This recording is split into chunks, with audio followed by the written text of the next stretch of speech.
Monsieur le Président, il y a un an, presque jour pour jour, un monstrueux attentat a frappé Bruxelles.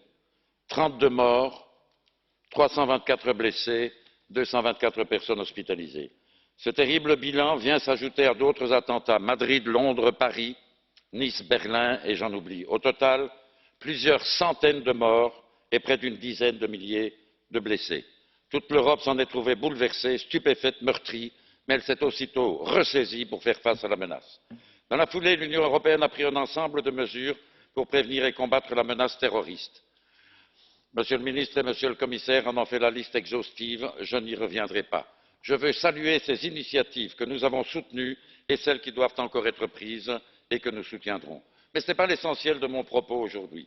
Je veux consacrer mon temps aux victimes.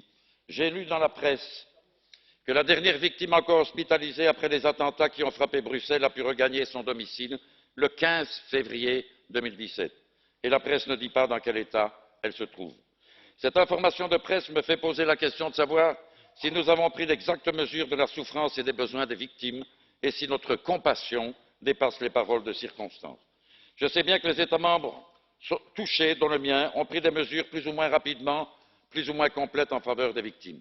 Je sais bien, et le ministre l'a rappelé, que l'Union européenne, dans la nouvelle directive visant à lutter contre les attentats terroristes, prévoit expressément à l'article 24 que les États membres doivent soutien et assistance aux victimes.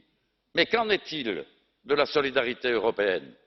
Nous proclamons tous que les attentats terroristes sont une agression criminelle contre les valeurs que nous partageons tous, que chaque attentat perpétré dans un pays est une agression contre tous les autres et contre tous les Européens. Mais ma question reste la même. Nous avons créé un dispositif, le Fonds de solidarité, pour marquer notre solidarité quand l'un de nos pays est victime d'une catastrophe naturelle. Nous sommes solidaires face aux ratés de la nature, mais nous ne le sommes pas dans l'état actuel des choses face aux agressions qui nous menacent tous. Nous intervenons pour les biens détruits, mais nous ne le faisons pas pour les familles meurtries ni pour les personnes abîmées. Voilà pour nous un formidable